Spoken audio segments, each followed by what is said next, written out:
রাষ্ট্রপতি নির্বাচনের জন্য 2টি মনোনয়নপত্র সংগ্রহ করল বিএনপি। জামায়াতের 3 প্রার্থীর নাম রাষ্ট্রপতি নির্বাচনের আলোচনায়, সিদ্ধান্ত আজ। 27 দেশে নেই বাংলাদেশি মিশন, সেবাবঞ্চিত 56,000-এর বেশি প্রবাসী। এটিএম কার্ড ঢোকানোর ঝামেলা শেষ, শুধু ট্যাপ করলেই মিলবে টাকা। বিএনপি না থাকলে জামায়াত এনসিপিকে গুলিয়ে খাবে আওয়ামী লীগ, দাবি ফরিদপুর 4 আসনের এমপির। এইচএসসির ব্যবহারিক পরীক্ষা নিয়ে বোর্ডের জরুরি নির্দেশনা। সৌদির 2 অঞ্চলে বিস্ফোরণ, জুবাইলে গ্যাস স্থাপনায় আগুন। দর্শক, শুনছিলেন দিনের খবরের প্রধান প্রধান শিরোনাম, এবার বিস্তারিত।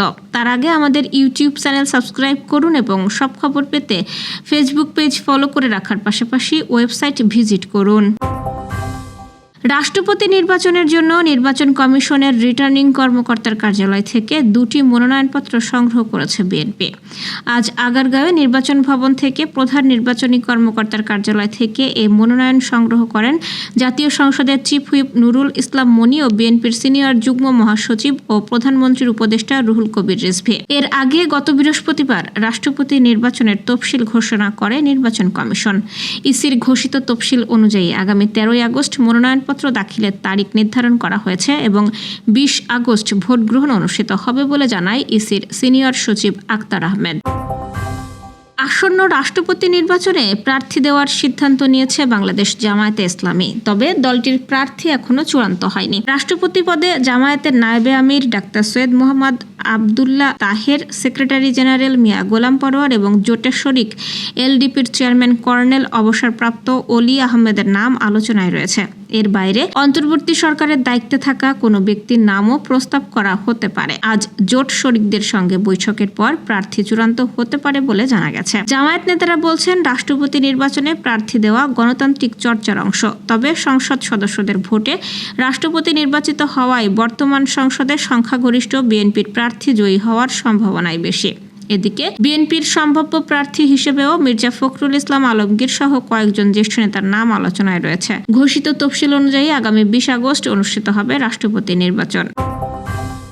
বিশ্বের 27টি দেশে নিজস্ব কূটনৈতিক মিশন বা কনসুলার সেবা নেই বাংলাদেশের, অথচ এসব দেশে কর্মরত রয়েছে অন্তত 56,430 জন বাংলাদেশি কর্মী। ফলে দুর্ঘটনা, আইনি জটিলতা, নিয়োগকর্তার সঙ্গে বিরোধ, বেতন না পাওয়া কিংবা প্রতারণার শিকার হলে অনেক প্রবাসীকে সরাসরি কূটনৈতিক সহায়তা পেতে ভোগান্তিতে পড়তে হয়। অনেক ক্ষেত্রে তাদের পাশের কোনো দেশের বাংলাদেশি মিশনের ওপর নির্ভর করতে হয়। মিশন না থাকা দেশগুলোর মধ্যে কম্বোডিয়ায় সবচেয়ে বেশি 15,923 জন বাংলাদেশি কর্মী রয়েছেন।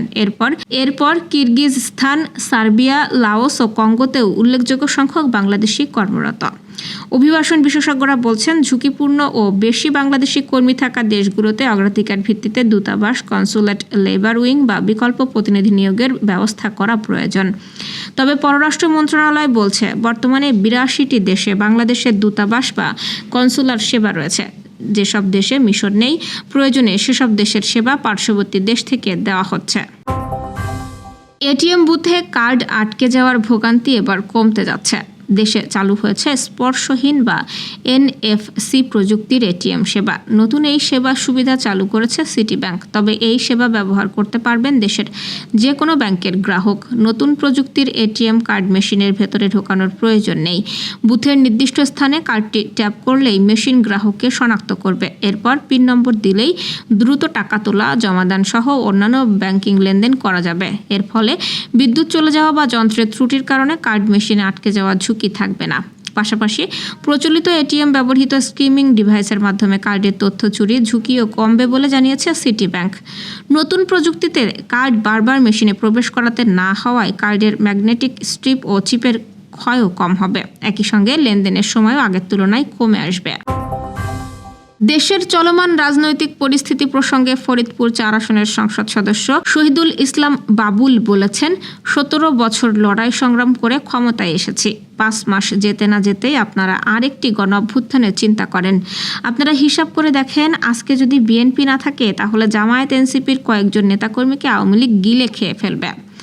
ফরিদপুরের চরভদ্রাসনে মাদক বিরোধী সমাবেশের প্রধান অতিথির বক্তব্যে তিনি এসব কথা বলেন। অতীতের আন্দোলন সংগ্রামের প্রসঙ্গে তুলে এমপি বাবুল বলেন, 17 বছর গুম খুন, হাজারো মামলা মোকদ্দমার মধ্য দিয়ে লড়াই সংগ্রাম করে এই দেশ থেকে স্বৈরাচারকে বিতাড়িত করেছে। এখন যারা বিএনপিকে ভয় দেখান তারা নেহাতি বোকার স্বর্গে বসবাস করছেন। কেননা যারা সাগর সজ্জায় বসবাস করেন তাদের শিশির কণার ভয় দেখিয়ে কোনো লাভ নেই। তিনি বলেন, বিএনপির উদারতাকে যারা দুর্বলতা মনে করছেন তারা বোকার রাজ্যে বসবাস করছেন। চলমান এইচএসসি পরীক্ষার ব্যবহারিক পরীক্ষা গ্রহণ এবং বোর্ড নম্বর অনলাইনে প্রেরণের সময়সীমা বৃদ্ধি করা হয়েছে। নতুন সিদ্ধান্ত অনুযায়ী আগামী 22 আগস্ট রাত 12টা পর্যন্ত ব্যবহারিক পরীক্ষা গ্রহণ ও প্রাপ্ত নম্বর বোর্ডে পাঠানো যাবে। আন্তঃশিক্ষা বোর্ড থেকে পাঠানো বিজ্ঞপ্তিতে তথ্যটি নিশ্চিত করা হয়। বিজ্ঞপ্তিতে বলা হয়েছে, চলমান এইচএসসি পরীক্ষার ব্যবহারিক পরীক্ষা গ্রহণ এবং প্রাপ্ত নম্বর বোর্ডে পাঠানোর সময়সীমা আগামী 22 আগস্ট রাত 12টা পর্যন্ত বাড়ানো হলো। এতে আরও বলা হয়, বর্ধিত সময়ের মধ্যেই কেন্দ্রের ভারপ্রাপ্ত কর্মকর্তা ও সংশ্লিষ্টদের ব্যবহারিক পরীক্ষা সম্পন্ন করে নম্বর বোর্ডে পাঠানোর নির্দেশ দেওয়া হয়েছে। সৌদি আরবের জুবাইল ও জিজান অঞ্চলে বিস্ফোরণ ও অগ্নিকাণ্ডের খবর পাওয়া গেছে। জুবাইল ইন্ডাস্ট্রিয়াল সিটিতে একটি গ্যাস স্থাপনায় হামলা হয়েছে বলে কয়েকটি আঞ্চলিক সূত্র দাবি করেছে। অন্যদিকে জিজানে সৌদি আরামকোর একটি শোধনাগার সংশ্লিষ্ট স্থাপনায় আগুন লাগার কথা জানিয়েছে দেশটির জ্বালানি মন্ত্রণালয়।